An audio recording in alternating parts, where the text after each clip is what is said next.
Hi everyone, so in this video I'm going to talk about Candace Owens and some accusations against her that she's anti-Semitic. My name is Victoria Holmes and I'm a podcast producer, and I also work for a political media company, and these videos on Catholicism are sort of a side hobby of mine. First, I want to say that criticizing the state of Israel does not make you anti-Semitic. There are legitimate political critiques against the state of Israel that Israelis themselves will make in protests in the streets and in the Knesset.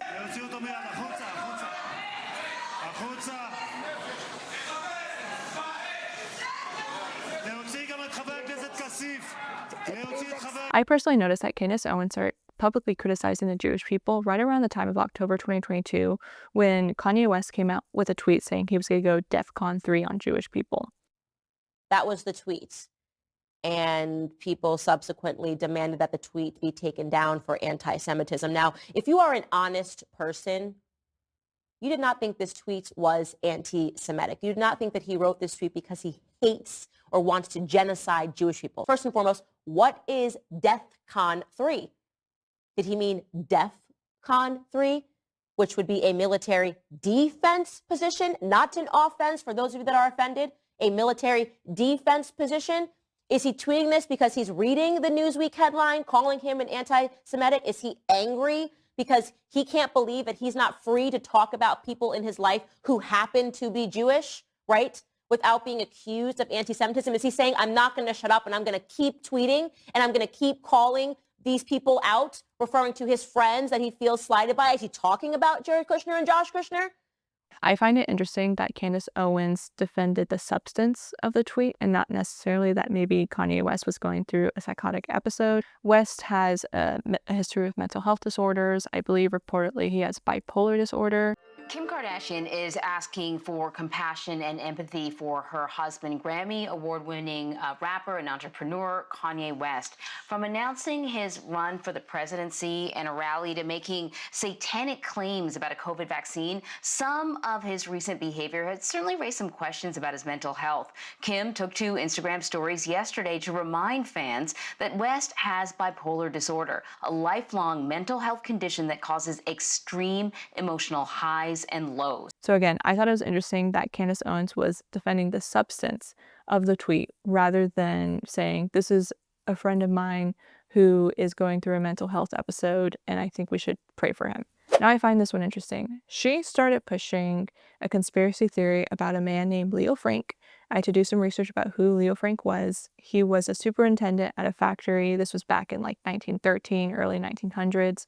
There was a death at this factory of a young girl. It turned out to be a murder of this young girl, about 13 years old. And they arrested Leo Frank, and eventually he was kidnapped from prison and then lynched. This guy's name was Leo Frank, this rich Jew who ran a pencil factory, and he ruthlessly murdered Mary Fagan, who was a poor Catholic girl who was working for him, okay? And the ADL has been trying to go backwards and relitigate this and pretend that Leo Frank was a victim of lynching. Yeah, he did end up getting lynched because of what he did to a child. They hunted him down and they lynched him. But they want you to know he's the real victim of the story.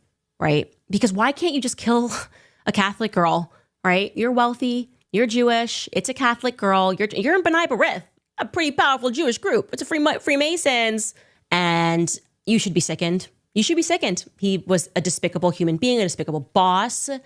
For as long as I lived, they even gave me a friendly mention, said that I was pushing the conspiracy theory. He's guilty. He was convicted. You're not turning this man into a victim. You're just not going to do it, okay? Literally not going to happen. I will do a deep dive on who Leo Frank was and my suspicions about who he was related to, which is the reason why you guys are for decades trying to clean his name. I have some suspicions about that, even more powerful than just owning a pencil factory. Historians widely agree that he was innocent of this crime.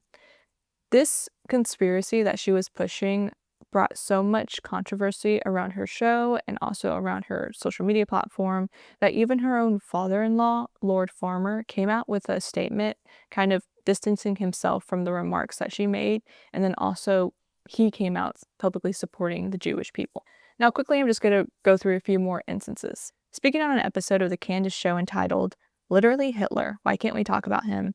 Candace started describing Holocaust education as indoctrination. She's shared conspiracy theories, sharing the belief that Israel was involved in 9/11 and a secret group of Jews in Hollywood were involved in the death of Michael Jackson.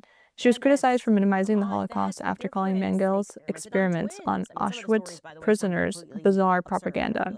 The idea that they just like cut a human up and then sewed him back together. Why would you do that?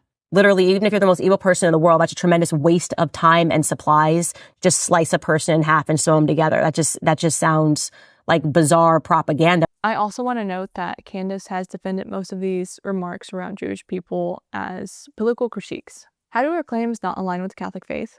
Well, first of all, they're uncharitable. I think when you pin so much against a group of people that don't even make up 1% of the global population, that it's unfair to them because you're pinning every sort of conspiracy theory or controversial issue or crisis somehow towards them. Second, and I know I'm going to get a lot of flack for this, Second Vatican Council, Nostra Aetate, reaffirms the spiritual relationship between Jewish people and Catholics. Now, I know a lot of people don't like to take the Second Vatican Council seriously, but there's a fine line that you play when you pick and choose which documents you want to use and what you don't want to use and what you see as legitimate and what you don't see as legitimate. That kind of is on the line of Protestantism. I can't say the word. I'm sorry. I have a lisp.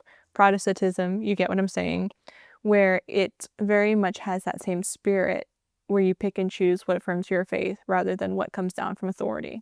I know that there are a lot more defenses that I can bring up besides just the being uncharitable part and then also bringing up Second Vatican Council, but these are the ones that were just most easily available to discuss in a 1 to 2 minutes in terms of the video itself. And then also Candace Owens, she has a large platform. There are many more instances of her criticizing the Jewish people and the state of Israel. And I just wanted to point out that her critiques aren't necessarily taken in the spirit of Catholicism. And I think that they can be more harmful. And I think a lot of people are witnessing, especially online, the rise of anti-Semitism, which conversations that Candace likes to have and the claims that she has can fuel. Let me know what you think. This was kind of a difficult video in the sense that I had to choose my words carefully. And I also am just kind of overwhelmed with the amount of anti-Semitism that I see online. And I'm hoping that this video can maybe raise awareness to other Catholics and maybe check ourselves about how we approach these things. All right, please leave a comment. I am looking forward to some of these comments. My last video on Pope Leo got over 800 views and it was me defending him, and some of those comments were very interesting. I love responding to comments, so please let me know what you think.